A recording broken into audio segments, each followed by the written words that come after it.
UIA. Kuliah wasukuilah ala nikmatillah la haula wala quwata illa billah rabbi shrah sadri wa yassir li amri wahlul 'uqdatam min lisani yafqahu qawli amma ba'du.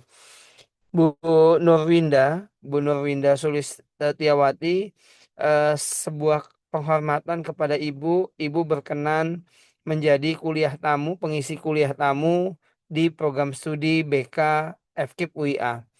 Tema yang diangkat berkaitan dengan etika dan batasan profesional dalam penanganan kesehatan. Ini merupakan suatu kebutuhan yang harus dipahami dengan baik oleh kita semua. Sehingga baik itu sebagai mahasiswa, baik itu sebagai dosen, maupun sebagai tenaga pendidikan dan lainnya, kita mesti punya profesionalitas. Ya, profesionalitas baik dalam penanganan kesehatan mental, mental healthy gitu ya, maupun dalam penanganan hal-hal lain, ya kesehatan lain, kesehatan tanda kutip, kesehatan berpikir, kesehatan fisik kita, kesehatan bagaimana kita bisa membangun hubungan terapeutik relasional, bagaimana kita bisa menjamin sebuah peer college gitu ya, dosen dengan dosen dan yang lainnya. Sekali lagi, Fakultas Keguruan dan Ilmu Pendidikan Universitas Islam Asafiyah mengucapkan terima kasih kepada Ibu Nurwinda, Pak Febriansah, Ibu Dita Juwita, Ibu Dr. Trisia Febrianti, dan kita semua atas berkenannya untuk berbagi ilmu, berbagi pengalaman, berbagi pengetahuan dan sebagainya dalam konteks bimbingan dan konseling. Sekali lagi, mudah-mudahan apa yang Ibu sampaikan bisa menjadi penguatan, masukan, bahkan bisa jadi model ya untuk kita semua. Dan terima kasih juga Bu Dr. Tris yang tak henti-hentinya. Saya ingat tahun ini saja sudah 2 atau 3 kuliah tamu begitu ya. Mudah-mudahan terus menjalin komunikasi dengan pihak eksternal untuk meningkatkan kualitas program studi bimbingan dan konseling FKIP WIA. Tadi panitia meminta untuk apa? Untuk membuka kegiatan. eh, Boleh kita buka kegiatan. Kalau saya baca di judulnya adalah kuliah tamu. Ya, kuliah tamu etika dan batasan profesional dalam penanganan kesehatan mental. Hari ini Kamis tanggal 11 Desember tahun 2025 dengan membaca surat Al-Fatihah, maka kegiatan ini dibuka. Ila haziniyah wa kulin insolehah Al-Fatihah.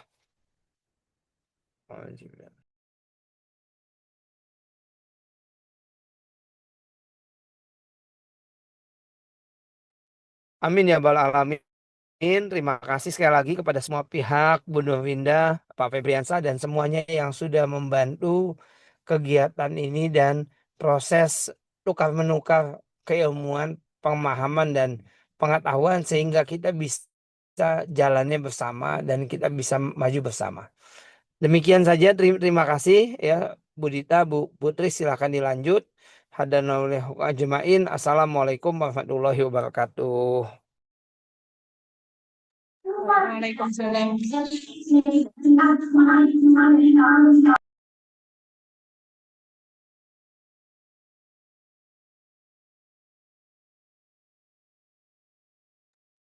Iya, dikembalikan ke MC.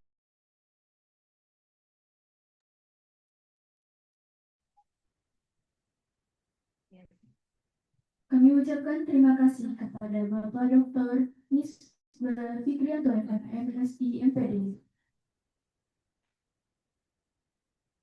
Memasuki acara inti yaitu penyampaian materi kuliah tamu oleh Ibu Nurwinda Sulistiawati MPD. Pada beliau kami persilakan.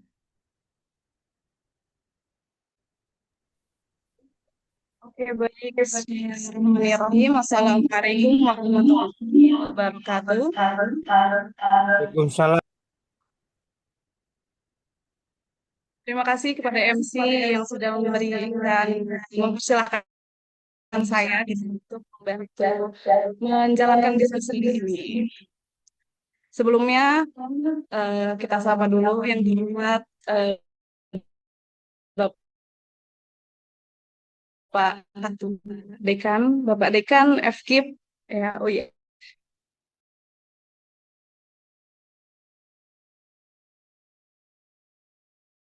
Jelas, Bu? Jelas masuk.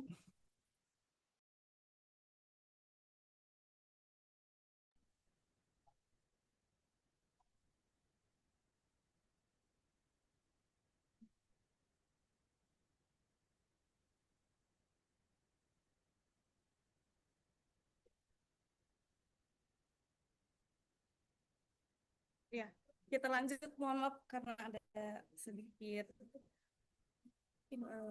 kendala ya. Jelas Yang kok. terhormat juga ada Kaprodi kita, ada Ibu Dita Juwita MPD. Selamat datang Ibu. Lalu ada eh, dosen-dosen kita yang membersamai kita di sini, ada Ibu Trisia gitu. Terima kasih Ibu yang sudah membersamai kita. Juga ada Bunda Ken di sini. Terima kasih Ibu. Oke. Di sini juga kita ada narasumber kita yang luar biasa. Di sini kita sapa dulu, ada Ibu Nurwinda Sulistiawati MPD selaku dosen BKPI IAIN di Curug. Selamat siang Ibu. Oke, ya. Kita bisa mulai ya. Bisa, bisa. Oke, baik. Terima kasih kepada Bapak-Bapak serta Ibu-Ibu dosen yang telah membersamai kita pada kuliah tamu siang hari ini gitu. Serta rekan-rekan mahasiswa yang berada di ruangan ini ataupun yang ada di Zoom nih ya. Terima kasih sudah memberikan kesempatan gitu ya kita untuk sama-sama melihat atau mendapatkan materi dari narasumber kita gitu ya.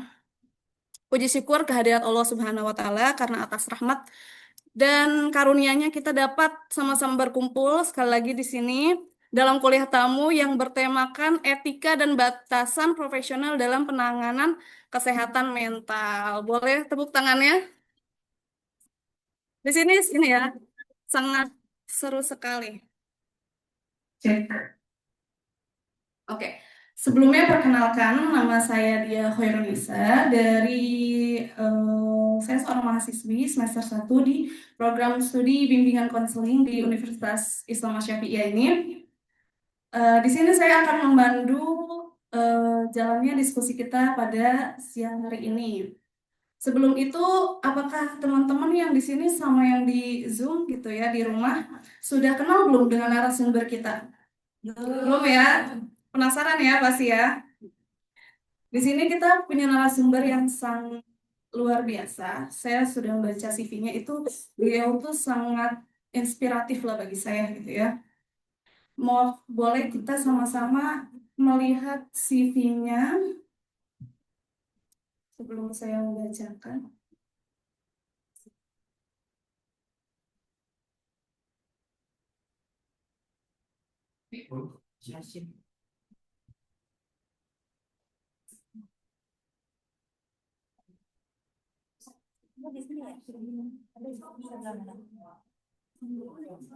Yang Ibu kasih di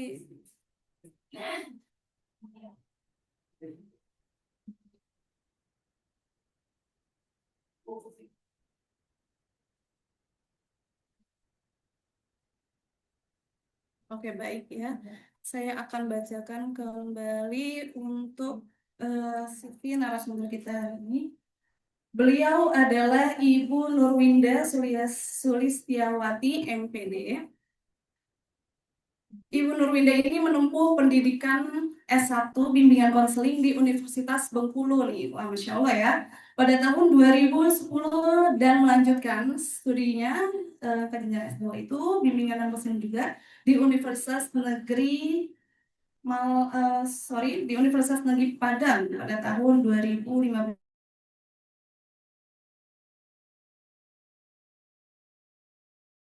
Beliau memilih dan konseling anak luar biasa gitu ya.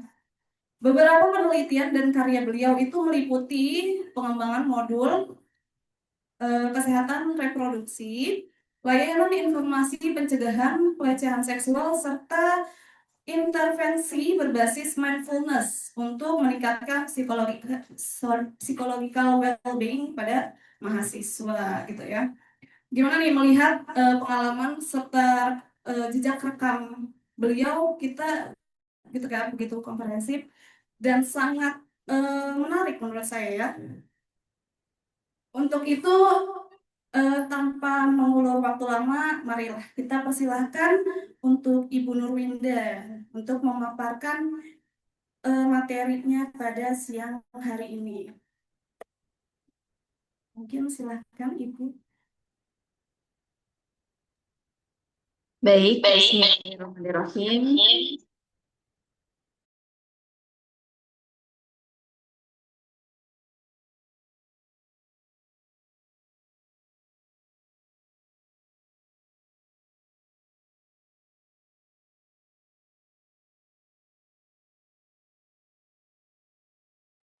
Baik, bismillahirrahmanirrahim. Assalamualaikum warahmatullahi wabarakatuh. Waalaikumsalam warahmatullahi wabarakatuh. Ya, sebelumnya selamat siang untuk semua yang ada di ruang Zoom meeting ini. Selamat siang untuk Pak Dekan yang tadi sudah membuka kegiatan kita pada hari ini, dan selamat siang juga tentunya untuk Ketua Prodi dan dosen-dosen dari Bimbingan Konseling Universitas Islam Asy-Syafi'iyah. Sebelumnya saya ucapkan terima kasih kepada Bapak Ibu yang sudah berkenan untuk hadir, dan juga teman-teman mahasiswa yang tentunya akan menerima perkuliahan kita pada siang hari ini. Semoga yang ada di lokasi juga masih tetap bisa semangat ya, karena ini jam-jam rawan banget. Iya, betul, Jam-jam lapar gitu kan, ataupun jam-jam yang memang dimana sudah waktunya untuk beristirahat sebenarnya, tapi harus memenuhi kewajiban untuk yang namanya menerima perkuliahan terlebih dahulu. Tapi semoga saja masih tetap semangat ya di siang hari ini. Baik, langsung saja saya izin untuk membagikan.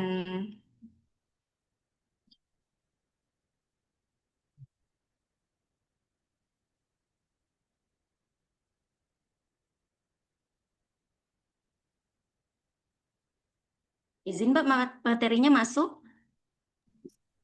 Masuk Ibu. Jelas Bu, jelas masuk. Oke, baik. Ya, baik. Jadi di siang hari ini teman-teman mahasiswa itu akan mendapatkan materi berkenaan dengan etika dan batasan profesional dalam penanganan kesehatan mental. Yang mana kita perlu ketahui bahwasannya kita sebagai seorang calon konselor ya, ataupun sebagai seseorang yang memang sudah menjadi konselor itu punya batasan ataupun etikanya dalam memberikan bimbingan dan konseling. Jadi kita punya ranahnya tersendiri yang dimana tidak bisa menyenggol beberapa ranah yang memang sebenarnya itu menjadi teoritis ataupun pembelajaran kita ataupun bidang ilmu tambahan untuk kita tersendiri.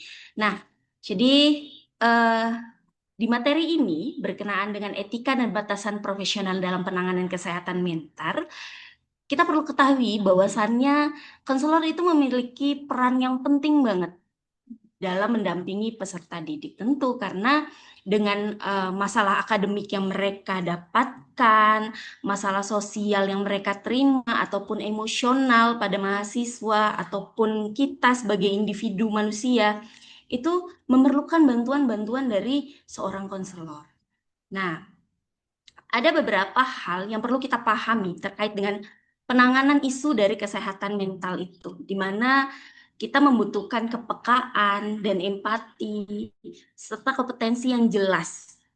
Untuk itulah, untuk mengetahui kejelasan inilah diperlukannya etika dan batasan profesional dalam penanganan kesehatan mental bagi kita yang nantinya akan berprofesi sebagai seorang konselor. Nah, Etika ini sendiri itu menjadi kompas moral yang nantinya akan melindungi klien, serta akan menjaga profesionalitas kita dalam bekerja, dan membatasi intervensi kita sesuai dengan kompetensi sebagai seorang konselor nantinya di sekolah ataupun di luar sekolah. Ya, jadi perlu teman-teman ketahui bahwasannya eh, eh, kesehatan mental itu sendiri ini terjadi di beberapa kalangan tentunya. Tapi kalau di sini saya merujuknya pada kesehatan mental yang terjadi pada mahasiswa. Data penunjang bisa teman-teman mahasiswa lihat bahwa menunjukkan 25% mahasiswa ini mengalami depresi dan 51 kecemasan, ya, serta ada 39%-nya ini menunjukkan angka stres. Nah, angka ini sendiri itu menekankan urgensi pada layanan kesehatan mental yang berkualitas dan etis. Jadi kalau kita lihat data-data yang ada ataupun terisi, itu memberikan kita warning bahwasannya, oh, kesehatan mental itu ternyata memang perlu ya, tapi tidak hanya dilihat untuk mahasiswa saja, tapi juga perlu untuk manusia gitu. Karena manusia ini seluruhnya memiliki jiwa gitu kan, memiliki perasaan, memiliki mental dan kecemasannya masing-masing ataupun perasaannya masing-masing. Nah, selanjutnya, Mohon maaf, ya, slide-nya berubah ya, Ibu. Iya, gimana? slide-nya belum berubah. Slide-nya nggak berubah? Iya, belum berpindah, Ibu. Mohon maaf. Oh, iya. Iya. Bentar ya. Cek dulu. Ya.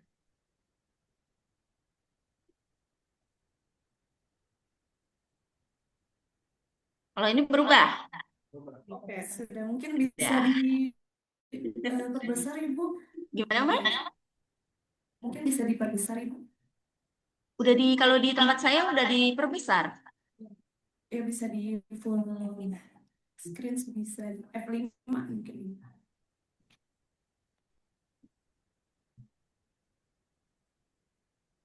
Udah full. Udah full. Masuknya nggak full ya? Iya, iya. Izinkan. Tapi terlihat kan? Alhamdulillah terlihat jelas. Iya, Aduh, ini masalahnya di mana ya? Lanjutkan. Ya, kita lanjut aja lah ya. Semoga teman-teman yang di ruang kelas bisa terbantu dengan file yang saya kirimkan juga ya. Iya, Ibu, terima kasih. Dan kita lanjutkan kembali dengan materi. Jadi etika ini penting dalam penanganan kesehatan mental itu sendiri. Karena memang kita sebagai seorang konselor ini juga perlu menjaga kepercayaan dan keamanan. Kepercayaan dan keamanan ini sendiri dalam artian klien bisa percaya dengan kita sepenuhnya dan merasa aman ketika mereka menceritakan apa permasalahan yang jadi dalam hidupnya, dan juga yakin dengan kita bahwa kita tuh memang benar-benar memegang kode etik gitu. Nah, jadi etika profesional ini sendiri itu merupakan fondasi utama untuk membangun kepercayaan antar konselor dan klien, karena tanpa etika klien itu nggak akan merasa aman untuk berbagi masalah ataupun hal-hal yang terjadi dalam hidupnya. Jadi penting untuk kita sebagai seorang calon konselor atau sebagai seorang konselor nantinya itu benar-benar bisa membangun kepercayaan ataupun keprofesionalismean tersebut untuk dari peran penting kita sebagai seorang konselor. Nah, ada beberapa dampak pelanggaran etika yang terjadi.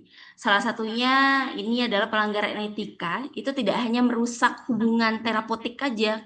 Ya jelas, karena dengan pelanggaran etika ini hubungan yang tadinya dibangun, yang klien kita sudah percaya dengan kita, akhirnya dia bisa tidak percaya kembali dengan kita gitu kan.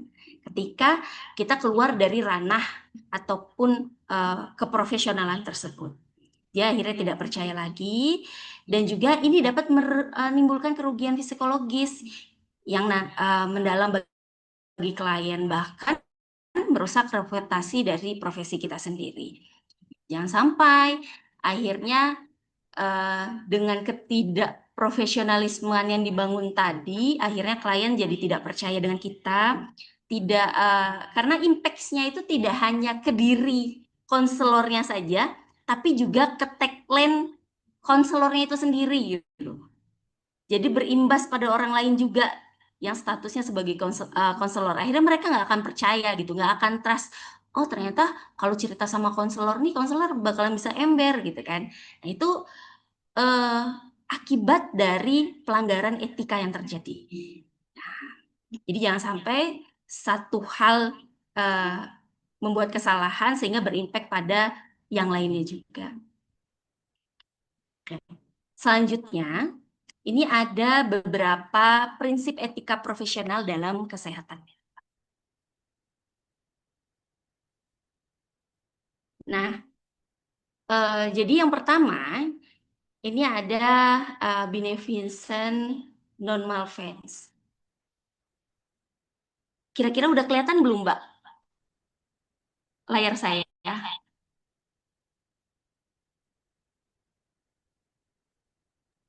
Lihat. Mohon maaf Ibu, kita izin share screen dari kita mungkin ya Bu. Mau share screen aja dari sana?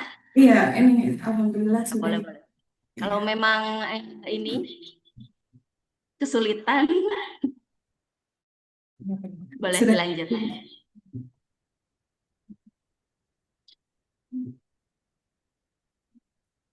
Masih tadi kita lanjut di prinsip-prinsip etika ya Bu.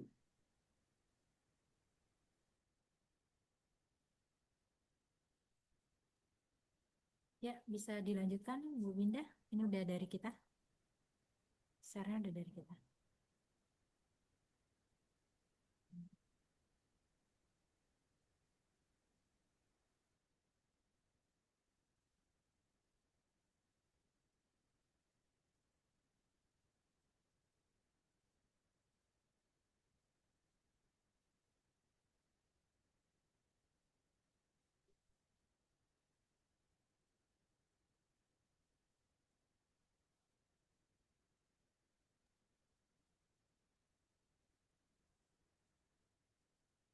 Silakan Ibu, bisa dilanjutkan.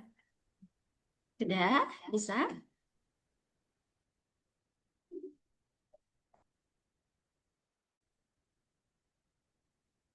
Bisa dimulai? Iya bisa Ibu. Oke. Terima kasih, mohon maaf. Baik, kita lanjut ya. Kalau tadi kita sudah melihat beberapa batasannya, dan sekarang kita akan masuk ke sesi prinsip etika profesional dalam kesehatan mental. Jadi yang pertama, kita perlu pahami tentang beneficence dan non-malfeasance. Jadi berkomitmen untuk selalu berbuat baik dan memastikan bahwa tindakan yang diambil itu tidak menimbulkan bahaya atau kerugian bagi klien. Nah, di sini beneficence ini sendiri itu melakukan hal yang terbaik untuk klien. Tentunya kita memberikan pelayanan yang baik untuk klien kita sendiri sehingga klien ini bisa trust untuk menceritakan segala halnya dengan kita, dan bisa yakin dengan apa bantuan yang akan kita berikan gitu. Dan kita perlu paham juga ya bahwasannya kita sebagai seorang konselor itu punya batasan yang dimana kita sebagai seorang pendengar kita tidak untuk memberikan saran ketika diminta, tapi ketika klien memang meminta saran tersebut, ya baru bisa kita berikan gitu. Jadi ya harus paham juga dengan batasan tersebut. Selanjutnya,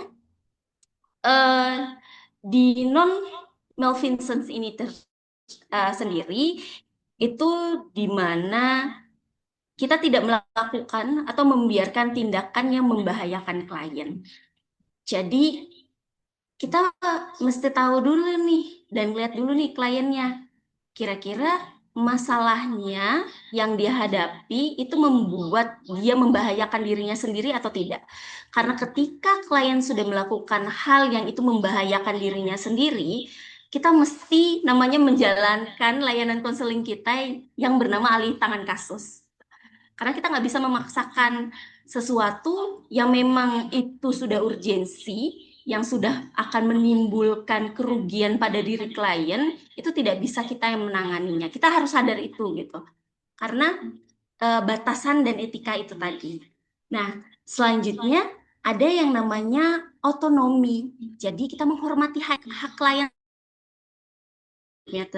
sendiri, termasuk membuat keputusan berkaitan dalam proses konseling itu. Jadi konselor itu punya tugas memang untuk mengarahkan klien dalam mengambil keputusan. Tapi kembali lagi, klien punya hak untuk menentukan jalan hidupnya sendiri. Nah, tapi tetap dengan batasan yang tadi, ketika itu sudah akan merugikan ataupun akan membuat diri klien itu terlukai atau membahayakan klien, kita harus memberikan alih tangan kasus. Gitu. Jadi ada batasan-batasannya yang memang harus kita paham. Dan selanjutnya ada yang namanya confidentiality. Jadi ini termasuk dalam kerahasiaan, di mana konselor itu wajib untuk menjaga informasi klien, apapun itu, berkenaan dengan apapun itu. Karena informasi klien ini pun untuk diberikan kepada orang lain pun harus dengan persetujuan dari kliennya itu sendiri. Ketika klien tidak menyetujui untuk hal ini diceritakan oleh siapapun, ya jangan diceritakan. Gitu. Kalau kita ceritakan ya akhirnya itu tadi berdampak kepada klien tidak percaya lagi dengan kita, tidak trust lagi dengan kita, sehingga mereka akhirnya tidak bisa menceritakan permasalahan yang terjadi dalam hidupnya. Ini sesuatu yang mutlak ya, tidak bisa lagi. Ada pengecualian di confidentiality ini ataupun di kerahasiaan ini sendiri.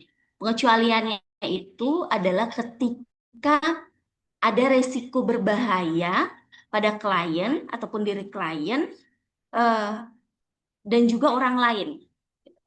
Jadi perlu orang lain untuk mengetahuinya, tapi dengan batasan. Nah, ini nanti akan saya jelaskan batasannya bagaimana. Selanjutnya, ada justice. Jadi, justice ini sendiri itu memberikan layanan konseling secara adil dan setara kepada semua klien tanpa memandang latar belakang, status, ataupun kondisinya. Nah, jadi kita dalam memberikan bantuan konseling kepada klien itu harus menghargai latar belakang yang dimiliki oleh kliennya itu.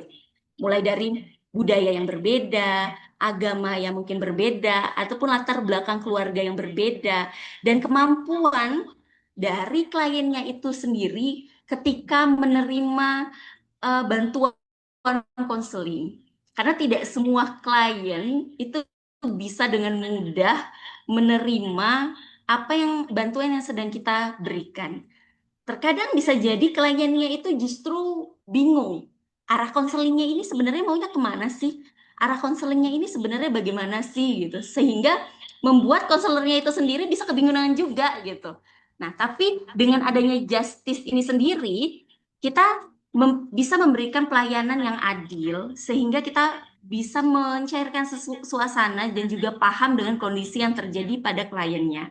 Jadi tidak ada kebimbangan ataupun keraguan lagi baik dari kliennya itu sendiri maupun konselornya juga. Dan yang terakhir ini ada profesionalisme dan integrity. Jadi keprofesionalan dan integritas kita ini tentunya seorang konselor harus bertindak dengan jujur dan transparan. Jadi di awal itu kan konselor punya kontrak ya sama kliennya, bagaimana proses dari konseling kita terjadi sehingga klien itu bisa percaya dengan kita dan tahu batasan-batasannya, dan klien juga harus paham bahwasannya tidak semua masalah yang terjadi ini bisa dibantu oleh konselor, karena bisa jadi nanti kami akan lakukan alih tangan kasus, atau ketika permasalahan itu perlu untuk diketahui oleh orang-orang tertentu seperti orang tua. Kalau misalkan di kita sendiri kan orientasinya lebih pada pendidikan ya, jadi masalah ini perlu diketahui oleh orang tua, konselor juga perlu untuk memberikan penjelasan dan pemahamannya kepada klien bahwasannya ini perlu diketahui oleh orang tua. Nah, tapi kita bikin kontrak juga batasan-batasannya, mana-mana saja yang perlu diketahui, mana-mana saja yang tidak gitu. Tapi ketika masalah itu sudah urgensi, kita harus beri pemahaman, orang tua perlu paham untuk hal ini ataupun perlu tahu untuk hal ini. Akhirnya nanti berendingnya konseling terjadi tidak hanya kepada si anaknya saja, tapi juga pada orang tuanya ataupun pihak ketiganya ini tadi. Selanjutnya, kita ke materi tantangan dan etika dalam praktik konseling. Nah, pada tantangan dan etika dan praktik konseling ini sendiri, itu ada yang namanya stigma kesehatan mental. Jadi memang klien itu terkadang masih enggan untuk menceritakan permasalahannya dengan konselor. Sejauh ini, kalau untuk di daerah saya, karena di daerah saya masih tempatnya cukup jauh dari daerah kota, masih banyak yang belum trust dengan apa sih itu konseling gitu. Kenapa sih harus dilakukan konseling? Sehingga perlu banyaknya lagi sosialisasi dan pemberian informasi terkait dengan konseling itu apa, tujuannya konseling itu apa. Nah, tidak menutup kemungkinan nantinya saudara-saudara, teman-teman mahasiswa semuanya bisa jadi nanti ditempatkan di daerah seperti saya, yang dimana tempat-tempatnya masih belum banyak yang paham dan tahu tentang apa sih itu konseling, apa sih bedanya konseling sama psikolog gitu kan. Kadang mereka masih akan bertanya-tanya tentang hal itu. Dan bahkan bisa jadi di kampus kita sendiri itu masih banyak mahasiswa yang enggan mencari bantuan karena takut untuk dihakimi, takut untuk dilabeli gitu kan. Nah, ini sebenarnya menjadi tantangan besar dan upaya konselor itu sendiri untuk memberi pemahaman dan pengetahuan tentang apa sih konseling itu sendiri. Nah, ini menjadi tantangan etika dalam praktek konseling ternyata. Jadi ini jadi PR besar kita semua juga ya, agar manusia ataupun individu itu bisa mengetahui apa sih sebenarnya konseling. Jadi mereka tidak hanya mengetahui, oh kalau konseling itu kita punya gangguan kejiwaan ya gitu. Oh berarti kalau kita konseling itu kita sakit jiwa ya gitu. Nah kita harus menghapus stigma-stigma yang seperti ini gitu. Dan memahami bahwasannya konseling itu tidak seperti itu gitu. Dan untuk guru-guru juga harus menghapus stigma bahwa konselor itu ataupun guru BK itu adalah polisi sekolah, gitu kan? Kita bukan polisi sekolah, kita sebenarnya adalah tempat yang tepat untuk merangkul siswa-siswi kita di sekolahan, memberikan bantuan, dan juga menjadi teman bahasanya kan, menjadi teman untuk mereka bercerita, berbagi, sehingga mereka bisa melewati masa-masa transisi mereka dengan baik di sekolahan. Selanjutnya, tantangan etika dalam praktik konseling itu punya batasan peran dan rujukan. Jadi konselor harus memahami kapan sebuah kasus itu memerlukan rujukan ke profesional yang lebih spesialis, kapan ini memang benar-benar tugas dari seorang konselor gitu.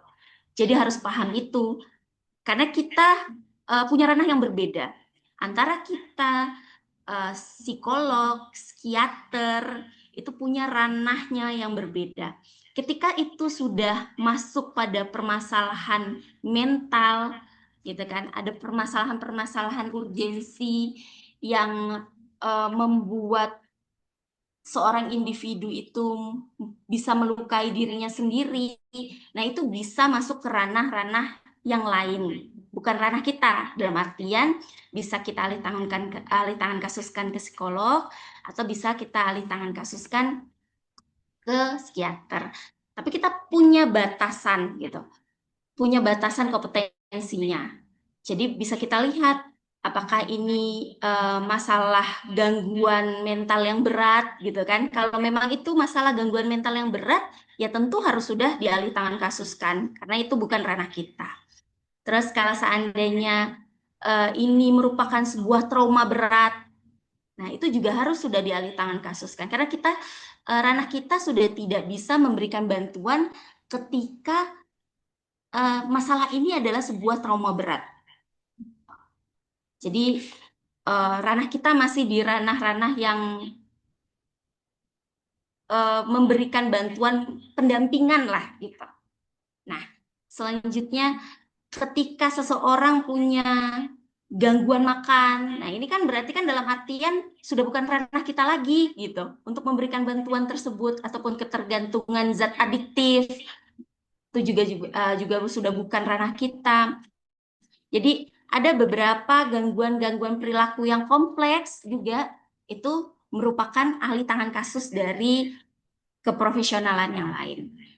Nah, selanjutnya kita juga mesti paham tentang menjaga jarak profesional. Jadi seorang konselor itu harus mampu mempertahankan objektivitas dan profesionalismenya sambil tetap menunjukkan empati mendalam kepada kliennya. Nah, ini memang sesuatu yang sulit ya, karena memang menjaga jarak profesionalisme itu tidak semua orang bisa menjalani. Makanya dalam konseling itu kita tidak boleh melakukan konseling dengan orang-orang terdekat. Misalkan seperti teman, atau mungkin melakukan konseling dengan keluarga, atau melakukan konseling dengan pacar gitu kan. Ini nggak boleh dilakukan gitu. Jadi ada batasan jarak keprofesionalismean yang memang kita boleh lakukan, ada yang tidak boleh. Sama halnya dengan dokter. Dokter itu juga punya batasan etikanya ketika melakukan tindakan dalam dunia medisnya. Kadang bukan kadang. Jadi dokter memberikan bantuan itu tidak boleh juga dengan keluarganya. Jadi dia tidak bisa mendiagnosis ayahnya misalnya sakit apa gitu, ibunya misalkan sakit apa. Ini merupakan jarak tersebut gitu. Jadi batasan tersebut yang harus dilakukan, alih tangankan kembali saja dengan yang memang pihak-pihak lain yang berkompeten dalam hal tersebut dan bisa memberikan bantuan. Jadi jangan pernah memberikan bantuan ketika dengan orang-orang terdekat. Selanjutnya ada keterbatasan akses layanan. Keterbatasan ini banyak terjadi, tidak hanya di ruang lingkup kampus saja, tapi keterbatasan ini juga banyak terjadi di sekolah-sekolah. Karena terkadang kalau di sekolahan itu kan punya waktu batasan-batasan tertentunya dalam memberikan pelayanan kepada peserta didiknya gitu kan. Dan juga waktu yang terjadi, kurangnya waktu yang terjadi di kampus-kampus juga itu sering terjadi. Sehingga ini menjadi hal yang dimana keterbatasan akses layanan itu juga terjadi. Tapi sebenarnya keterbatasan ini bisa kita minimalisir dengan beberapa hal kecanggihan teknologi yang ada di masa sekarang. Misalkan kalau sekarang itu kan sudah canggih dengan dunia-dunia teknologi. Jadi kita ketika memberikan pelayanan kepada klien ataupun memberikan pelayanan kepada peserta didik, bisa dilakukan dengan daring ataupun online. Itu tidak menutup kemungkinan selama memang masih punya batasan ataupun sesuai dengan etik dalam keprofesionalismean kerja kita. Nah, selanjutnya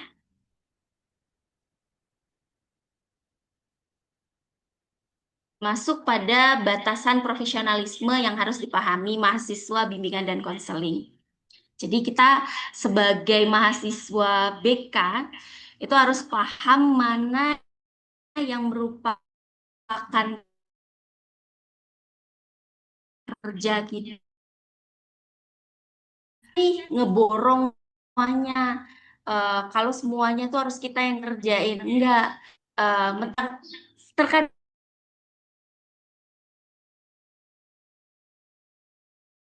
psikologi. Akhirnya kita ngerasa tahu seperti bisa mendiagnosis gitu bahwasannya klien kita ini terkena apa gitu. Nah, ini nggak boleh ternyata gitu.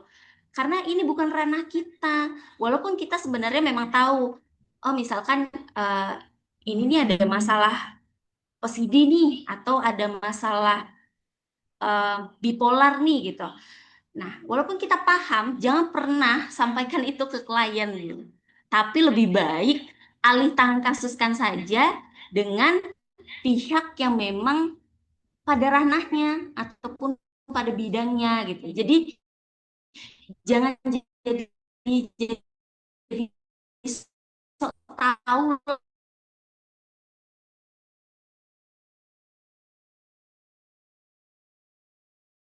mesti paham batasan.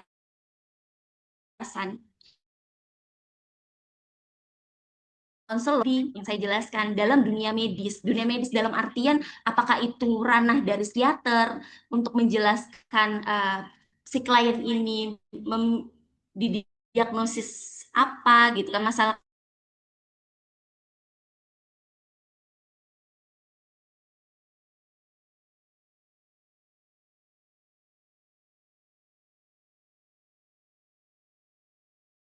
lingkup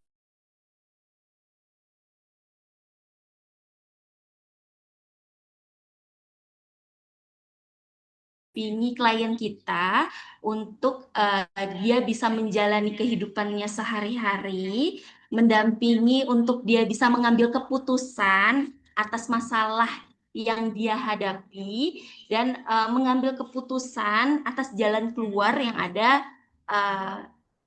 pada permasalahan yang dihadapi. Selanjutnya, ini ada menghindari hubungan ganda. Jadi sangat penting ya untuk menghindari dual relationship yang dapat mengaburkan objektivitas dan merusak integritas proses konseling. Nah, dual relationship ini adalah hubungan ganda yang mana terjadi antara misalnya konselor dengan kliennya.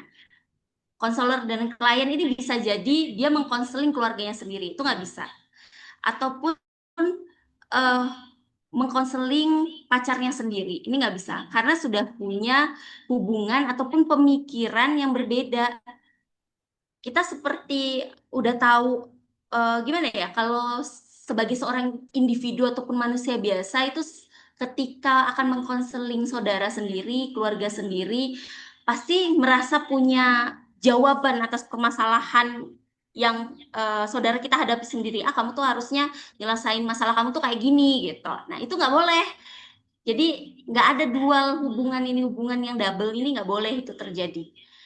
Terus juga selanjutnya patuhi kode etik karena selalu bergantung teguh pada kode etik profesional dan semua peraturan serta kebijakan yang berlaku di lingkungan kampus. Dalam artian tidak hanya lingkungan kampus saja kode etik yang harus dipatuhi, tapi kode etik yang memang sudah dibuat selayaknya kita sebagai seorang profesional dalam bimbingan dan konseling ini harus dipatuhi.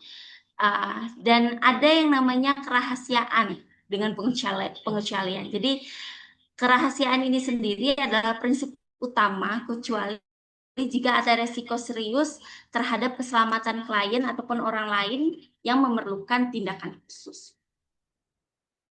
kita sebagai seorang konselor itu memang memegang teguh yang namanya asas kerahasiaan.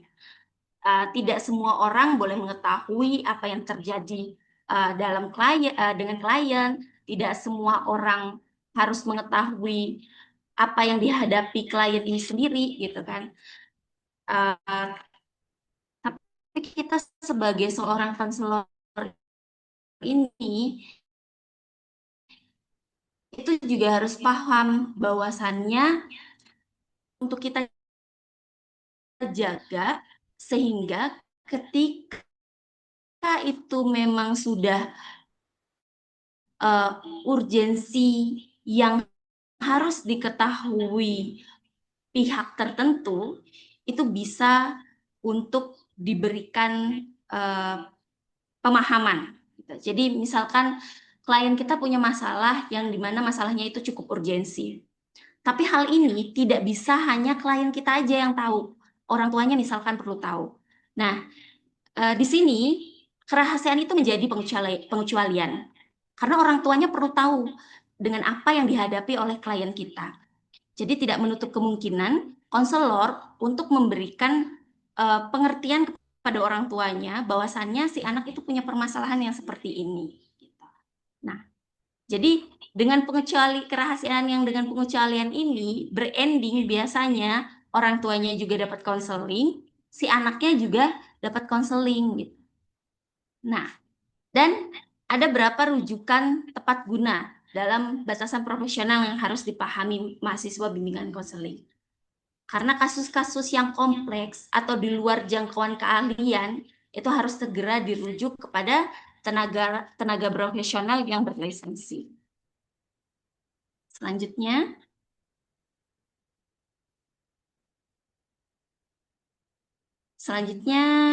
kita masuk ke sesi studi kasus. Nah, jadi ini ada studi kasus. Teman-teman mahasiswa ataupun yang ada di Zoom meeting ini boleh untuk menjawab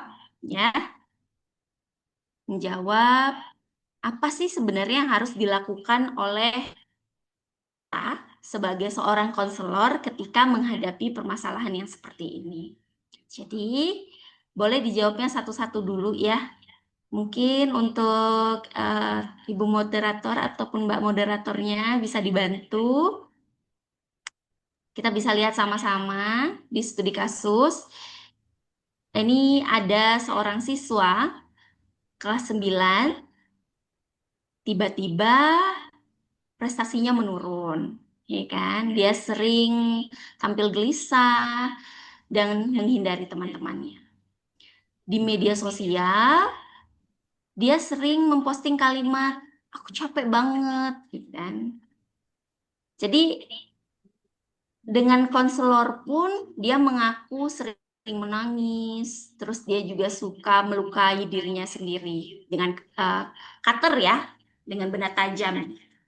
Kira-kira teman-teman peserta, kalau seandainya posisinya sekarang sudah menjadi seorang konselor, apa sih yang boleh dan tidak boleh dilakukan oleh konselor? Boleh dijawab ataupun dibantu Mbak moderatornya untuk dibimbing teman-temannya. Oke, terima kasih. Sangat menarik ya Ibu studi kasusnya gitu. Mungkin dari teman-teman di ruangan ini atau mungkin yang di Zoom juga boleh angkat tangan yang ingin menjawab nih. Ada yang pertanyaan apa yang boleh dan tidak boleh dilakukan nih apabila kalian seorang konselor.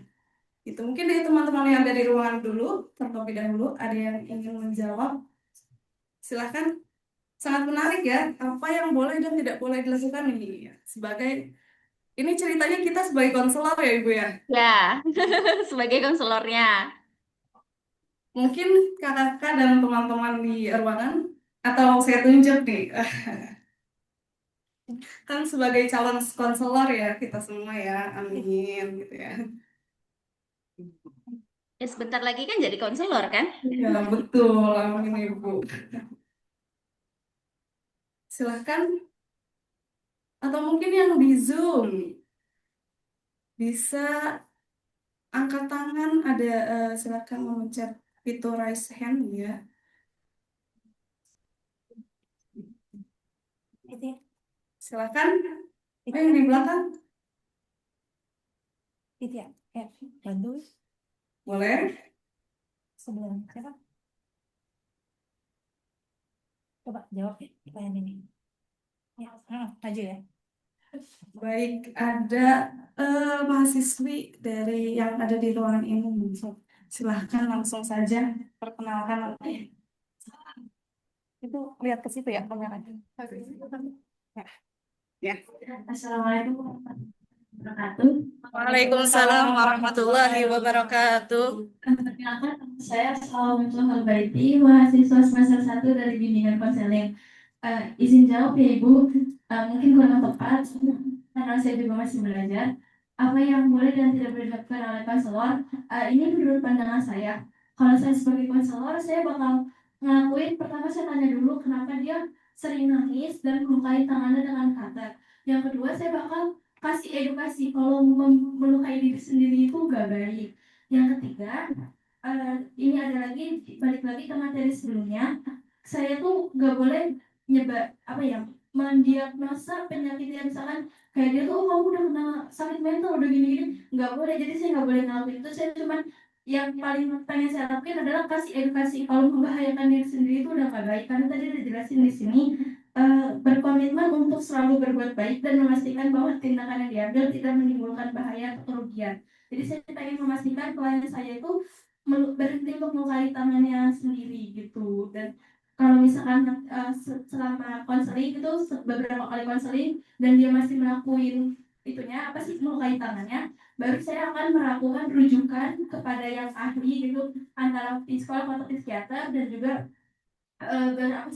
berdiskusi gitu, memberikan edukasi kepada orang tuanya biar anaknya tuh bisa lebih diperhatikan lagi di rumahnya. Mungkin itu saja dari saya. Terima kasih ibu-ibu dan teman-teman.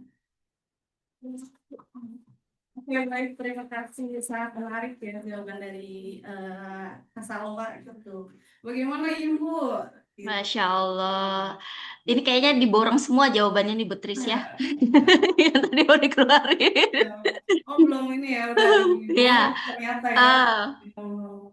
boleh deh, siapa lagi yang mungkin punya jawaban berbeda kan? Bisa jadi punya cara yang berbeda gitu.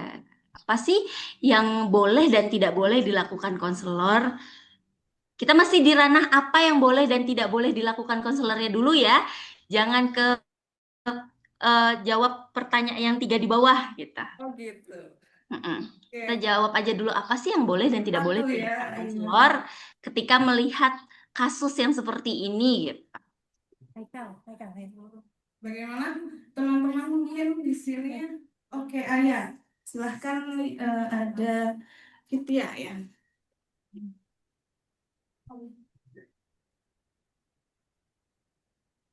Bismillahirrahmanirrahim. Assalamualaikum warahmatullahi wabarakatuh. Waalaikumsalam warahmatullahi wabarakatuh. Perkenalkan, nama saya Rindu Fitya Toha ANL, biasa dipanggil Fitya, dari mahasiswi semester 1 bimbingan dan konseling. Baik, apa yang boleh dan tidak boleh dilakukan sebagai konselor dari apa yang sudah saya pelajari tentang etika dan profesionalisme sebagai seorang konselor itu, menurut John Wicklet, terdapat 4 etika penting dalam bimbingan dan konseling. Salah satunya adalah professional responsibility, yaitu selama proses konseling, seorang konselor bertanggung jawab untuk pelayanan dirinya sendiri dengan cara seperti memberikan perhatian penuh kepada klien dan mendengarkan dengan cermat apa yang dilakukan klien sambil juga memastikan bahwa dia memiliki kehidupannya yang sehat. Dan juga ini berarti seorang konselor itu harus profesional, bertanggung jawab, yang dimana kita tahu sebagai konselor batasan kita untuk bisa batasan melayani suatu bidang kasus. Nah, apa yang boleh dilakukan sebagai seorang konselor? konseling atau Ya, bimbingan kepada seseorang tersebut, kepada siswa tersebut yang tadi sudah sampai melukai tangannya. Namun yang tidak boleh dilakukan oleh seorang konselor sendiri menganalisis sebuah penyakit atau gangguan pada seorang konselingnya gitu.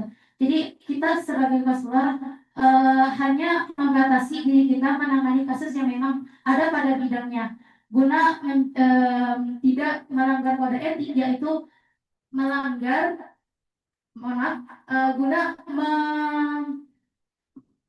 tidak melanggar kode etik, bahwa hal yang di luar konselor tidak boleh dianalisis dengan konselor itu sendiri.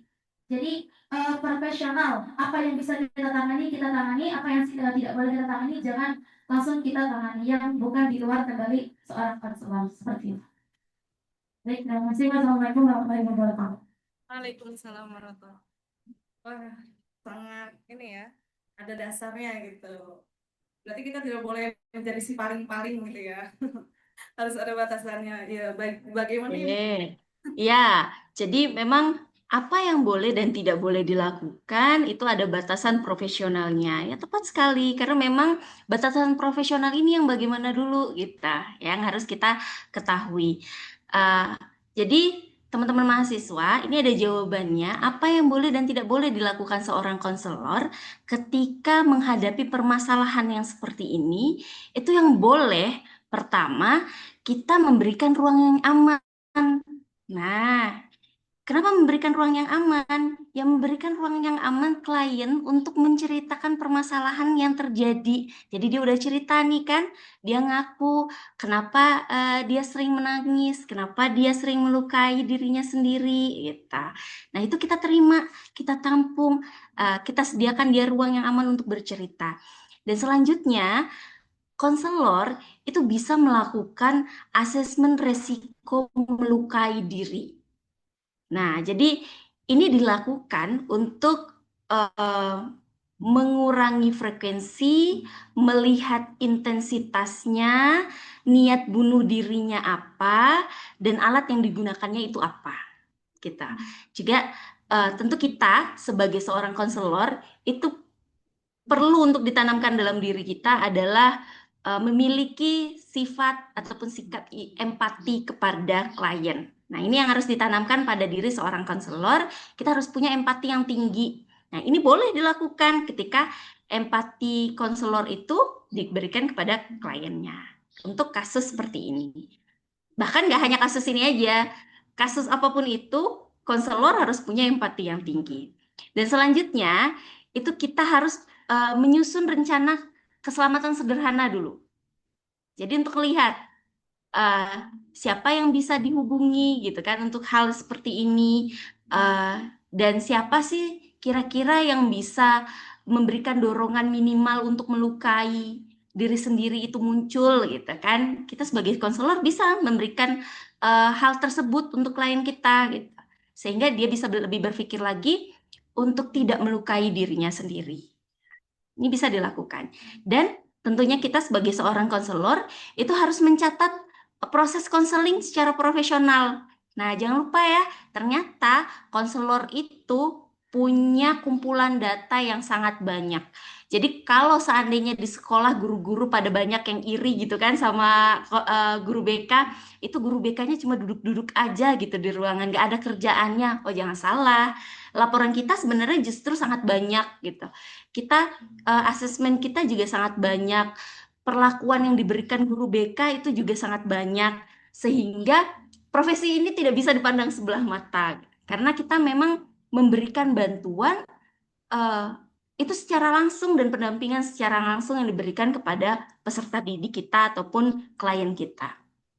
Nah, yang nggak boleh ini seperti apa? Perlu diketahui bahwasannya kita sebagai seorang konselor itu nggak boleh mengabaikan ataupun menganggap remeh perilaku bunuh diri. Klien yang sudah punya indikasi untuk melakukan bunuh diri, ataupun dia ngomong nih, kayak temen aja deh, temen misalnya curhat gitu kan, terus dia ngomong ini nyangkut hidup dan mati saya gitu misalkan. Berarti itu sudah bukan sesuatu yang bisa dianggap remeh. Tapi kan kita terkadang sebagai individu kadang suka, masa iya sih kamu mau bunuh diri, cuma masalah gitu aja. Nah, ternyata nggak boleh kayak gitu. Karena ketika manusia, seorang individu itu sudah sampai menyampaikan saya mau bunuh diri atau saya mau mengakhiri hidup saya, berarti mentalnya sedang tidak baik-baik saja. Nah, itu nggak boleh dianggap remeh ya, ternyata. Dan eh, yang tidak boleh juga dilakukan oleh seorang konselor itu adalah menjanjikan kerahasiaan yang mutlak.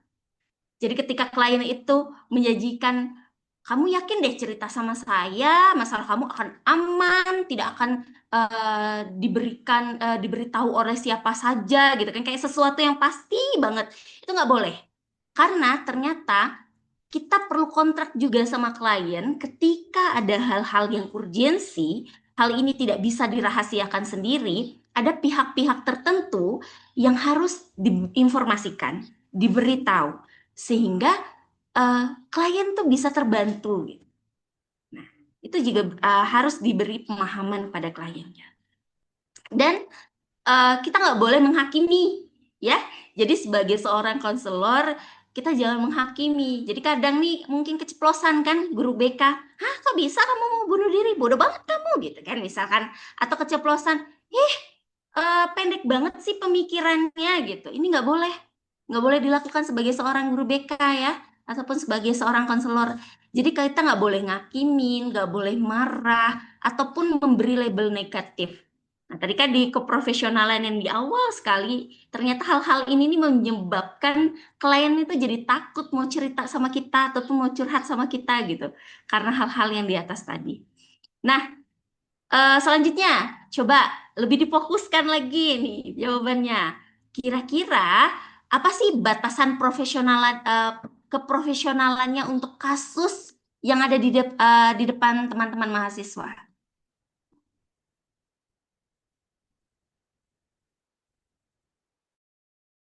Batasan profesionalnya apa kira-kira? Ya, Mbak Moderator boleh dibantu?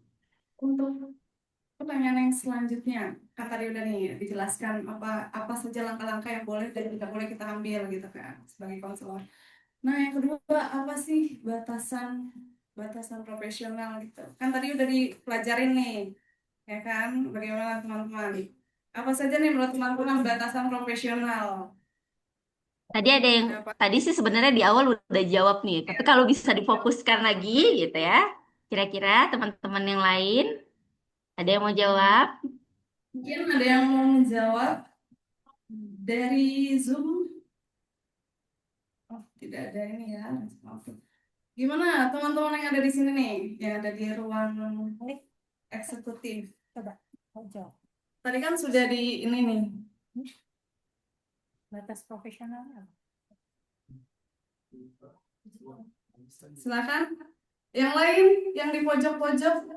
Ya.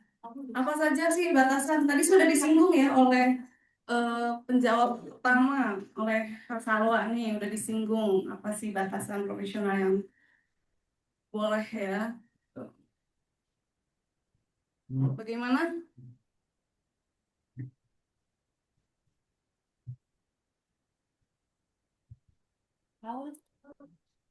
Silakan. Mungkin Kak Salwa bisa mengulanginya lagi. Ya, boleh. Ya. Ada yang mau menjelaskan kira-kira dari kasus ini batasan profesional konselor itu di mana? Batasannya nih. Berarti di mana?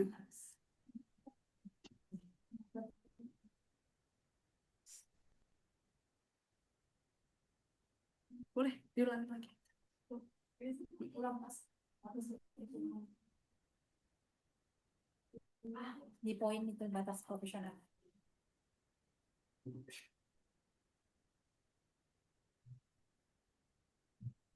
Mohon izin Ibu, saya kembali menjawab pertanyaan yang kedua. Apa batas profesionalnya dari studi kasus yang terpapar? Balik lagi ke slide yang sebelumnya, yang saya pahami adalah batasan yang harus dipahami oleh seorang konselor adalah kita tidak boleh melakukan diagnosa terhadap hal yang sedang terjadi kepada si konselor itu. Kayak tadi kan dia suka katar-katar tangannya, dan kita nggak boleh diagnosa kalau hal itu ternyata, oh kamu udah sakit mental, kamu punya kelainan ini, kamu punya ini, kita nggak boleh kayak gitu. Terus yang kedua, kita nggak boleh, tadi nggak boleh, kita nggak boleh konseling sama keluarga sendiri. Yang terus yang satu lagi adalah kita bisa kasih rujukan kalau misalkan hal tersebut sudah terjadi berulang-ulang kali. Setiap kali konseling masih suka melakukan hal yang sama berulang-ulang tidak ada perubahan, maka kita harus melakukan rujukan kepada yang tepat. Terus ini saya pengen tambahan, kita harus kasih juga kerahasiaan kepada klien kita. Misalkan ini kan kliennya adalah seorang siswa. Nah, ternyata misalkan kita ketemu siswa itu di jalan atau kita ketemu itu di sekolahnya, terus kita nggak boleh singgung ke orang lain kayak, kalian tau nggak, dia tuh kan kemarin konseling sama aku, terus ternyata dia suka gini. Kita nggak boleh, kita cuma cukup diem aja gitu, meskipun kita tahu kondisi dia seperti apa. Di luar lingkup konseling kita nggak boleh memberikan apa sih, apa namanya, eh, apanya, apa ya, data-data dari hasil konseling yang terjadi gitu. Terima kasih. Baik, terima kasih Kak Salwa. Berarti tadi ada kita harus menjaga kerahasiaannya gitu ya.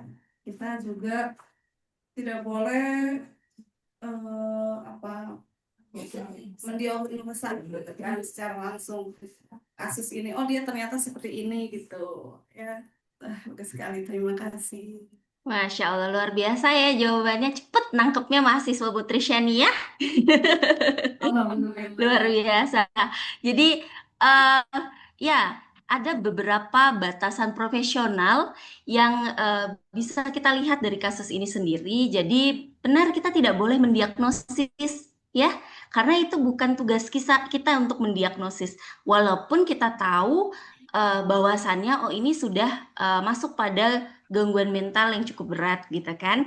Tapi kita tidak boleh mendiagnosis dia kena gangguan mental apa. Nah, dan selanjutnya eh kita nggak ngasih obat ya, kita nggak ngasih obat-obatan karena itu bukan keahlian kita. Jadi konselor itu bukan terapis klinis ataupun psikiater.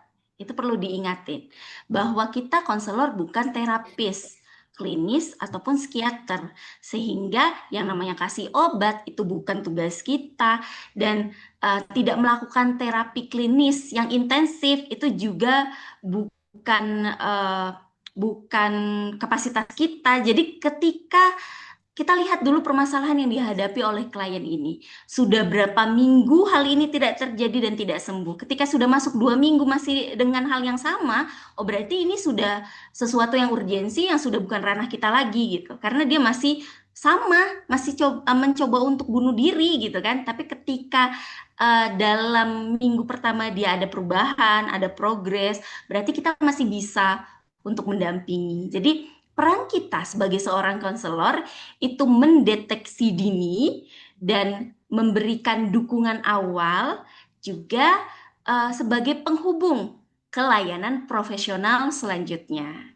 Oke, selanjutnya ini ada kapan harus merujuk dan juga bagaimana menjelaskan kepada orang tua tanpa melanggar kerahasiaan. Nah, ini deh yang terakhir aja deh. Gimana sih kalau dapat kasus ataupun klien yang seperti ini?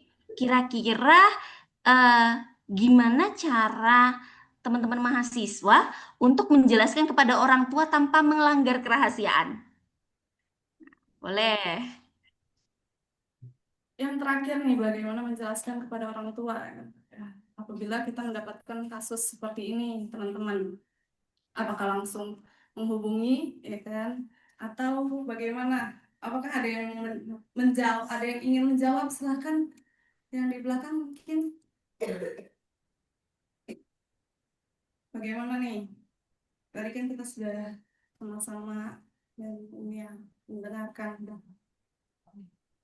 Ya, silakan yang semester 3. Ayo perwakilannya. Satu orang. Ya, boleh. Epi. Epi mana? Oke, calon-calon konselor. Ini. Silakan. Gimana caranya ketika menjelaskan kepada orang tua tanpa melanggar kerahasiaan? Ayo, ini sesuatu yang cukup sulit sebenarnya. ya kan? Kita Ada harus challenging menjelaskan ya. ke orang tua gitu permasalahan dari si anaknya ini gimana gitu. Karena banyak juga eh, yang takut-takut gitu kan. Guru-guru pun bahkan sesama rekan kerja itu aja kadang cemas gimana ya ngasih tahu ke orang tuanya yang tidak menyinggung orang tuanya gitu. Ya, ada. Tapi Oke, tetap mungkin menjalankan di ranah sini aku mau profesional. bantu mau menjawab, boleh ya Ibu ya? Oh ya boleh silakan. Oke. Bagaimana sih menjelaskan kepada orang tua tanpa melanggar kerahasiaan aku apabila menjadi seorang konselor ini? Yang Mm. pertama, aku nggak mungkin langsung ngasih tahu ke orang tuanya transparan gitu keadaan dia. Pasti di selingi kalau di makalah biasanya kayak latar belakang pendahuluan gitu ya, ibarat basi dulu nih Bu. Eh, Ya. Soalnya kita edukasi dulu mungkin karena nggak semua orang tua juga kan paham gitu tentang kondisi mental seorang anak gitu kan. Mungkin karena mungkin salah satu faktor dia bertindak seperti itu gitu kan. Mungkin juga ada dorongan dari keluarga gitu kan. Jadi yang pertama yang akan saya lakukan mengedukasi dulu nih orang tuanya gitu kan. Bisa face to face atau kalau di telepon kayaknya susah ya, nanti takut keganggu jaringan gitu.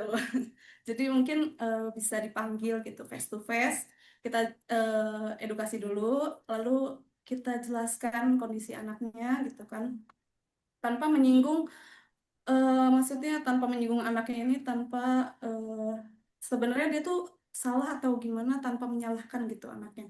Itu ya udah jelaskan pelan-pelan gitu kan, terus bisa mungkin kita setelah memberikan ruang lingkup, ruang aman ya kepada anak, akhirnya dia mau berbicara gitu, akhirnya dia mau terbuka dengan kita, kita tahu apa problemnya, apakah ada trauma, ada apa. Selanjutnya kita berkolaborasi juga kepada orang tua gitu kan, bagaimana karena kalau penanganan dari konselor atau guru BK sendiri tanpa dibantu orang tua yang di rumah itu sulit sekali menurut saya Ibu ya, jomplang gitu. Jadi harus berkolaborasi gitu, amannya bagaimana. Mungkin seperti itu, Ibu. Ya, baik. Ternyata Mbak moderatornya aktif juga ini. Masya Allah. Ya, jadi saya bantu dulu untuk menjawab yang kapan sih harus merujuknya gitu ya. Kalau kapan kita harus merujuk, itu melihat kasus seperti ini tentunya kita harus merujuk segera gitu. Apalagi kalau kita lihat ini sudah benar-benar membutuhkan penanganan, tidak ada perubahan gitu. Itu harus dirujuk segera. Karena masalah yang seperti ini kalau di dalam konseling ini sudah masuk perilaku self harm. Jadi dia melukai dirinya sendiri. Ini sudah Iya, Ibu. akan merugikan diri sendiri dan akan berdampak tidak baik untuk diri sendiri. Jadi untuk kasus seperti ini harus segera. Dan pernyataan keputusasaan yang mengarah ke ide bunuh dirinya itu merupakan eh, jawaban yang bisa merujuk untuk segera diberikan bantuan. Jadi bantuannya sendiri itu tentunya bisa kita alih tanggungan kasuskan pada psikolog klinis, bisa juga kepada psikiater, ataupun kalau di beberapa tempat, di beberapa daerah, itu ada puskesmas ataupun rumah sakit yang memiliki pelayanan kesehatan mental. Iya, betul, Jadi Ibu. saya rasa kalau di Jakarta udah banyak ya Iya. rumah sakit yang dia punya ruangan khusus untuk kesehatan mentalnya. Alhamdulillah di Bengkulu Bu Trisya udah ada Bu Trisya. Di rumah sakit Triara Sela itu ternyata salah satu rumah sakit yang juga support dengan gangguan mental. Jadi mereka sudah menyediakan tidak hanya psikiater di dalamnya, psikolog di dalamnya, tapi juga ada konselornya di dalamnya Bu Trisya. Jadi alhamdulillah Bengkulu itu sudah ada perkembangan sedikit gitu. Nah, kenapa saya sampaikan ke ini ke Bu Trisya karena beliau adalah orang Bengkulu. Dan selanjutnya gimana sih caranya jelasin ke orang tua tanpa melanggar kerahasiaan ini untuk konselor? Tentunya kita harus paham bahwasannya kita punya kerahasiaan bersyarat di awal. Itu kan ada confidentiality gitu ya. Nah, ini ada dengan limitnya gitu. Jadi kita harus bisa fokus pada keselamatan siswanya ini tadi. Karena apa? Kita kan sebagai tempat deteksi dini sama dukungan awal gitu kan. Jadi kita mengutamakan untuk keselamatan si siswanya ini terlebih dahulu gitu.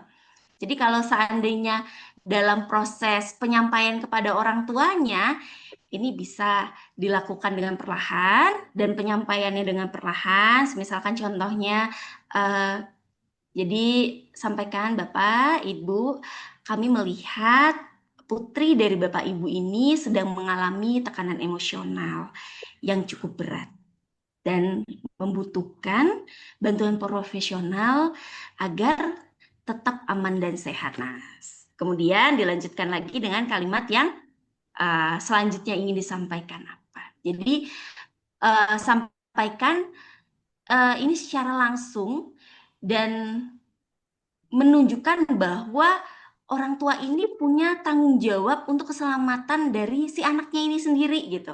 Orang tua sebagai pendukung ataupun sebagai wadah utama yang bertanggung jawab untuk keselamatan si anak sehingga tidak melanggar kepercayaan dari orang tua dan juga si konselornya itu sendiri. Jadi hal ini pun jika memungkinkan itu bisa melibatkan si siswanya juga.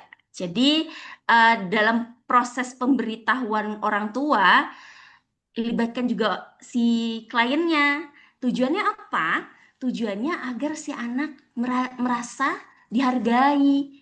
Oh, ternyata untuk menyampaikan ke orang tua ini saja perlu persetujuan saya gitu. Berarti dia akan melihat sisi di mana oh saya dihargai dalam hal ini untuk menyelesaikan permasalahan seperti itu. Ya. Dan selanjutnya kita sampai ke kesimpulan. Jadi, kalau tadi materi-materi yang sudah diberikan itu terkait dengan etika ini sendiri, ya kita perlu tahu ya bahwa etika itu sebagai fondasi utama. Jadi, fondasi utama dalam keprofesionalismen kita sebagai seorang konselor ini terletak pada etika. Ini merupakan bentuk dari kepercayaan yang dibangun seorang konselor terhadap kliennya sehingga kita bisa berjalan seprofesional mungkin untuk membantu menyelesaikan permasalahan dari si klien tersebut. Dan juga kita harus paham ada batasan yang harus dikenali dalam pemberian bantuan secara profesional untuk melindungi diri kita sebagai seorang konselor dan juga menjamin kesejahteraan dari si kliennya itu sendiri. Dan ada tingkatan kompetensi. Tingkatkan kompetensi ini di mana kita bisa terus belajar, mengasah, menggali kemampuan kita yang ada sehingga kita bisa lebih profesional lagi dalam memberikan bantuan kepada klien dan meningkatkan kompetensi dan asah kesadaran etika saudara sebagai seorang calon konselor sepanjang perjalanan menuju keprofesian ini. Jadi sekarang masih punya banyak waktu untuk belajar, diasah kembali, dipahami kembali apa-apa saja sih yang boleh, apa-apa saja sih yang tidak boleh dilakukan oleh seorang konselor. Nah, itu harus tetap digali lagi karena bisa jadi nanti seiring berjalannya waktu etikanya bisa jadi berubah atau bahkan mungkin suatu saat nanti kita bisa mendiagnosis. Itu bisa jadi kan karena ilmu pengetahuan itu kan berkembang. Nah, bisa jadi juga ilmu pengetahuan dari bimbingan dan konseling juga berkembang sehingga kita tidak hanya sebagai yang mendampingi, tapi kita juga memberi bantuan dan bisa mendiagnosis sebagai tahap awal. Nah, bisa jadi seperti itu nantinya kan. Dan berikan layanan profesional. Jadi, mari bersama-sama kita membangun layanan konseling yang profesional, empatik, dan membangun kepercayaan di lingkungan sekolah ataupun kampus. Terakhir, karena ini sudah masuk materi terakhir, sebelum ke sesi tanya jawab, di slide terakhirnya itu boleh dibantu dibuka. Nah, jadi saya mau ucapkan terima kasih kepada teman-teman mahasiswa di UIA yang sudah hadir dan menerima informasi perkuliahan dari saya. Dan perlu diingat oleh teman-teman mahasiswa bahwasannya menjadi konselor yang etis itu bukan hanya tentang mengikuti aturan, tetapi tentang memilih untuk menjadi pelindung kepercayaan, pencegah harapan, dan membawa perubahan positif dalam kehidupan setiap klien. Jadi mulai dari sini dan mulai dari sekarang, mari kita terus mengasah, menggali pemahaman kita terkait dengan bimbingan dan konseling. Baik, terima kasih. Itu saja, Mbak. Baik, terima kasih kepada Ibu Herminda Sulistiawati atas penyampaian perkuliahan kita pada siang hari ini gitu ya. Sungguh sangat energik, sangat bermanfaat sekali ya bagi kita. Oke, kita selanjutnya masuk ke sesi tanya jawab ya. Mungkin kita dikarenakan juga karena waktu sudah hampir habis ya, kita kasih satu pertanyaan mungkin ya bisa diwakilkan oleh teman-teman sekalian yang di ruangan ataupun yang di Zoom. Silahkan apabila ada yang ingin ditanyakan. Mungkin yang di ruangan ada yang masih mengganjal gitu, ada yang ingin ditanyakan perihal etika dan batasan profesional nih gitu. Ada? Apa sudah jelas semua? Wah, luar biasa kalau udah jelas. Sangat jelas sekali ya Bu. Silahkan. Ya, mau Baik, mungkin yang di belakang silahkan perkenalkan semuanya. ke depan.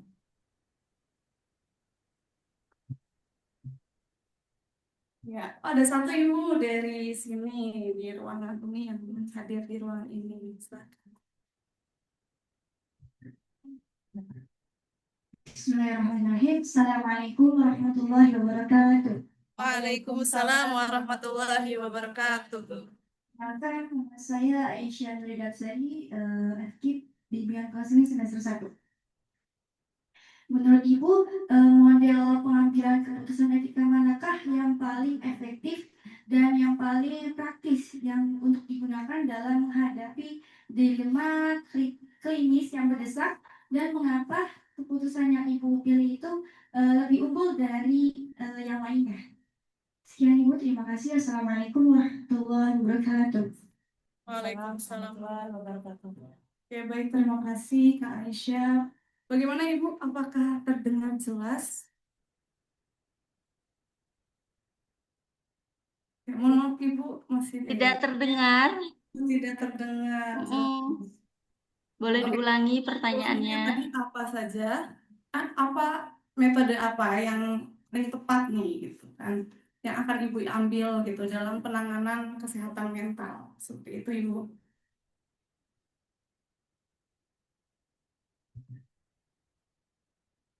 Berkaitan dengan klinis ya tadi. Ya, berkaitan dengan klinis, Sekarang ke klinis. kesehatan mental klinis. Seperti itu. Ini buat saya. Iya, iya Ibu. Pertanyaan metodenya. Iya, metode apa yang paling tepat gitu, yang akan Ibu ambil seperti itu. Ada kasusnya nggak? Untuk kasus yang bagaimana? Bukan.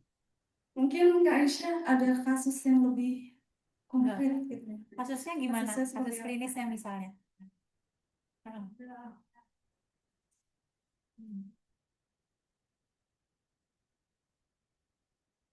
Mohon maaf sebentar ya Bu. Aisyah maju aja sah.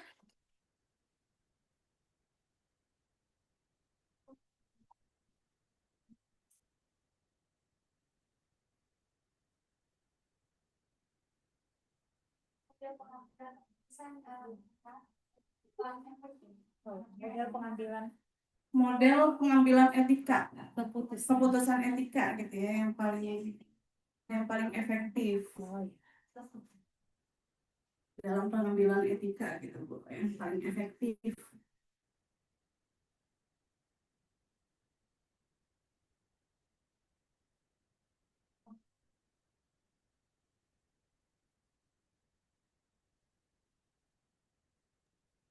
Oke, sebenarnya kalau berbicara metode ya, ini kan metode bimbingan yang tepat gitu ya untuk diberikan dalam pengambilan keputusan etika, model pengambilan keputusan untuk sebuah etika atau gimana? Iya betul Ibu. Ya.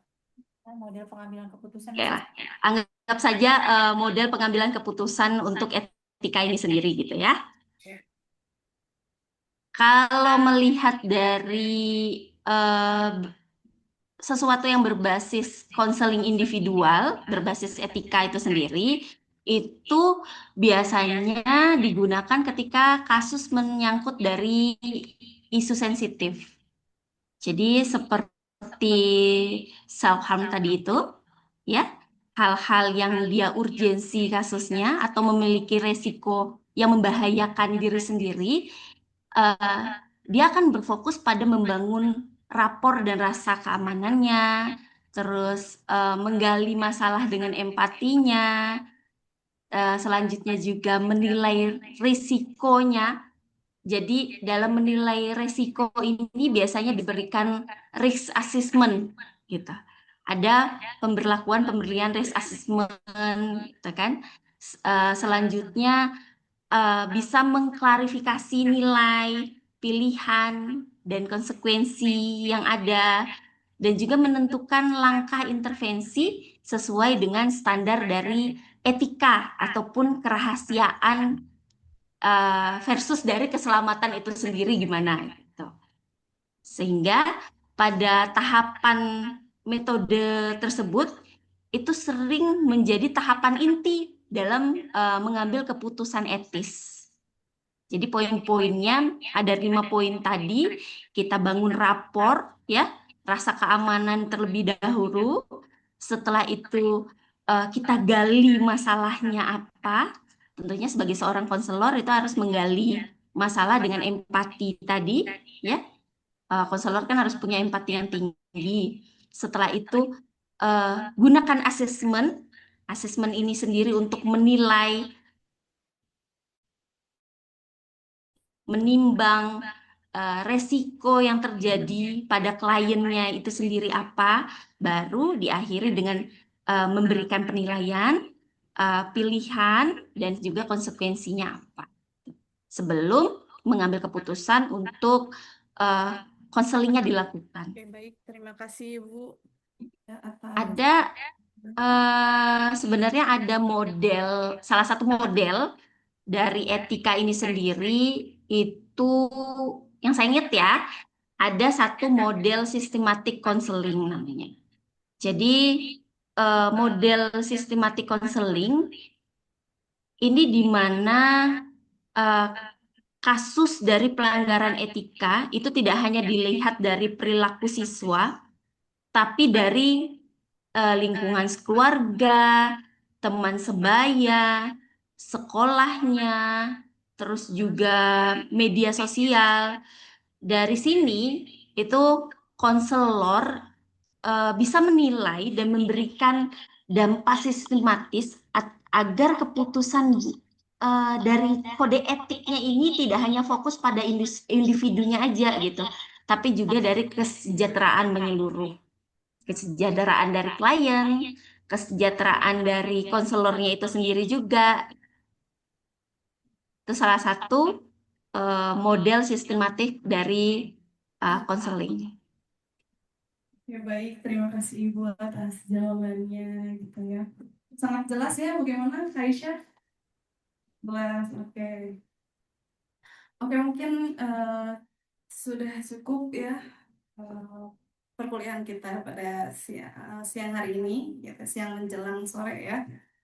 Sekali lagi kami ucapkan terima kasih banyak kepada dosen tamu kita pada hari ini, Ibu Nurwinda Sulistiawati, atas informasinya, pengalamannya, serta ilmu-ilmunya yang luar biasa gitu ya. Sebelumnya Ibu, kita ada sesi nih simbolik untuk penghargaan gitu ya. Kami mohon kesediaannya mungkin untuk Ibu Trisya yang memberikan sertifikat gitu ya kepada narasumber kita yang sangat luar biasa pada hari ini. Tuh. Ya, terima kasih Bu Nurwinda atas perkenannya mengisi siang hari ini. Sangat menarik sekali ya pembahasannya berkaitan dengan etika dan batasan profesional. Nanti materi mohon izin akan kami sampaikan kepada para peserta, dan berikut ini ada ucapan terima kasih kami dalam bentuk sertifikat sebagai narasumber kepada Bu Nurwinda Sulistiawati MPD. Kita kasih applause dulu dong buat Bu Nurwinda.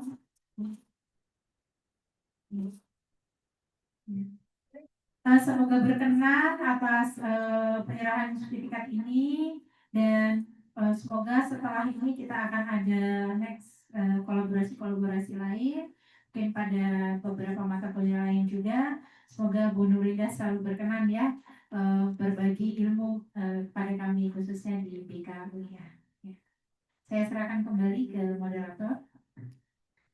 Baik, terima kasih Ibu Trisya atas kesampaiannya ya, singkat walaupun singkat tapi bermakna gitu ya. Oke, saat ini saya pamit undur diri. Terima kasih sekali lagi.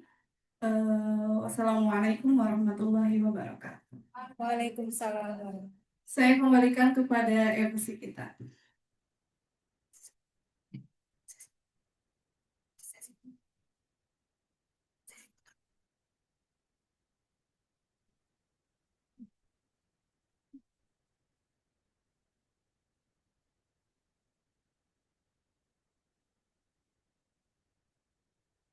Baik, selanjutnya kita akan melaksanakan sesi foto bersama.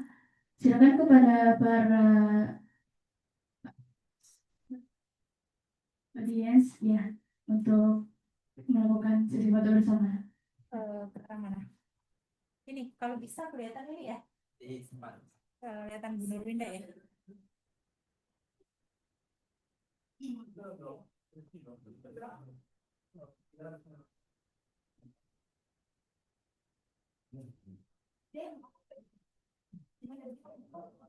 Ya, kita ngadep sini, ngadep sana berarti. Ya, oke. Berdiri boleh? Boleh berdiri, nggak apa-apa. Oh, ini sebentar. Alif, itu dong yang laptopnya awal di ibunya aja. Ini aja kan yang ini.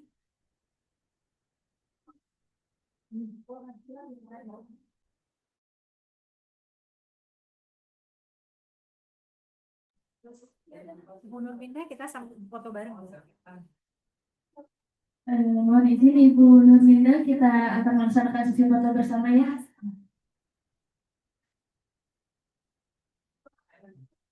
Ibu nggak? Kita ke depan.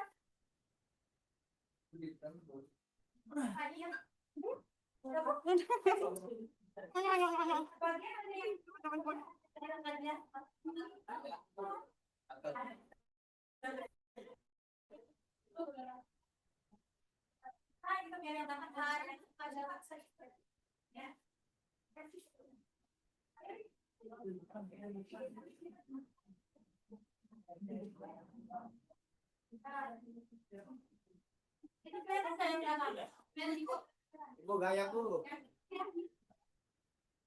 Ibu. Oke semuanya, sudah siap?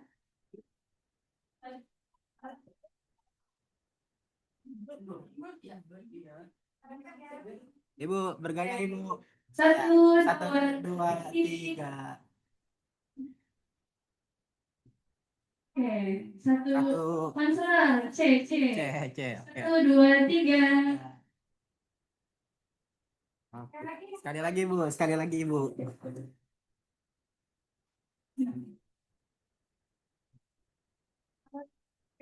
Nah,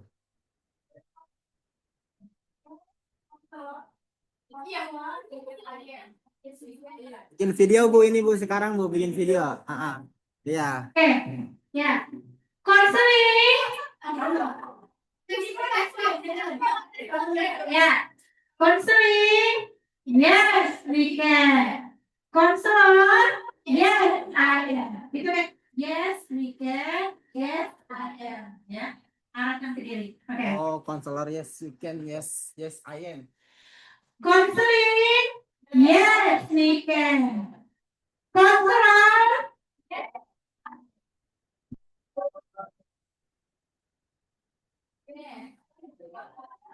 Terima kasih.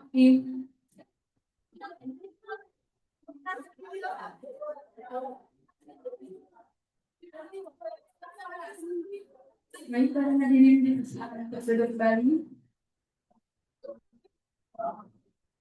Alhamdulillahirrahmanirrahim, kita sudah di penghujung acara.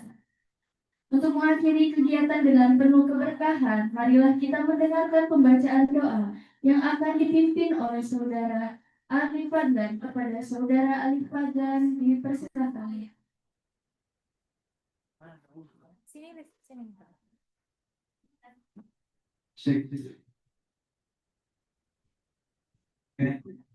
Alhamdulillah kita telah sampai di penghujung kuliah tamu pada siang menjelang sore hari ini yang berjudul Etika dan Batasan Profesional dalam Penanganan Kesehatan Mental yang disampaikan oleh Ibu Nurwita Sulistiawati. Semoga kita sebagai audiens dapat menyerap semua ilmu yang disampaikan oleh Ibu Nurwita Sulistiawati, bukan hanya diserap juga, tapi kita semoga bisa mengamalkannya juga.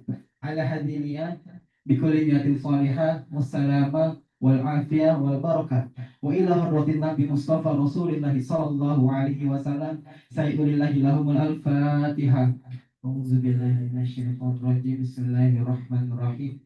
Alhamdulillahi rabbil alamin arrahmanir rahim maliki yaumiddin. Iyyaka na'budu wa iyyaka nasta'in ihdinas siratal mustaqim siratal ladzina an'amta 'alaihim ghairil maghdubi 'alaihim waladdallin amin. Wa'fu 'anna ya karim wa'fu 'anna ya rahim bi rahmatika ya arhamar rahimin. Allahumma bihaqqil Fatihah wa bisyarril Fatihah wa bi karamatil Fatihah wa bil mu'jizatil Fatihah wa bi syafa'atil Fatihah ya farijal ham ya kashifal gham ya man li 'abdihi yaghfir wa yarham. Rabbi taqwahum fiha subhanaka Allahumma wa tahiyyatuhum fiha salam wa akhiru taqwahum 'anil hamdulillahi rabbil alamin. Amin. Assalamualaikum warahmatullahi wabarakatuh. Daftar hadir ya, ini mau bisa ya. Daftar hadir. Baik, kami akan scan daftar hadir ya. Nah, untuk para hadirin silakan mengisi daftar hadir terlebih dahulu. Scan.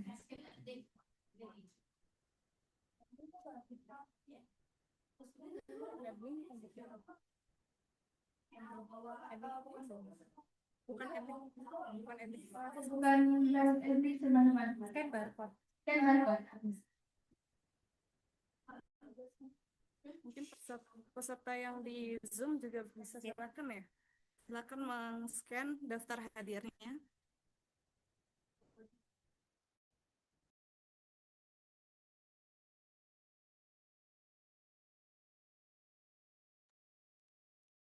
Silakan yang belum men-screen daftar hadir yang di Zoom silahkan. Karena nanti terakhir itu kita ada pemberian sertifikat gitu bagi siapa saja yang hadir di perkuliahan kita kali ini. Jadi sangat penting ya. Silahkan yang di rumah juga ikut ya.